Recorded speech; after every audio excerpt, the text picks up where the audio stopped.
Good morning, Wildcats. Today's announcements. So just a couple of days of school left, and our last big task here, aside from you wrapping up your assignments, contacting your teachers if you have any questions, is returning your items to school. Starting this afternoon, you can see from this graphic here, we have arranged the device and school item return alphabetical by last name.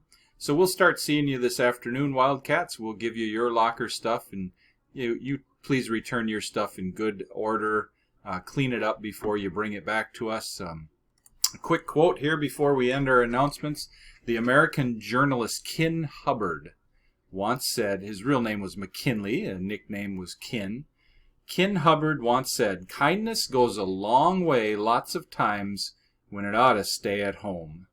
Kindness goes a long way lots of times when it ought to stay at home. It's true. Sometimes we take kindness with us, but when we're at home, we're not always as kind as we should be to our family, to the people that are closest to us. And why is that? Well, our family always loves us, and sometimes we just take for granted how much they do. And so today, Wildcats, think about that. Add value right where you're at by being especially kind to your loved ones. Reach out to them, because you can always take kindness with you. Wildcats, I love you. Have a great day. Add value everywhere you go.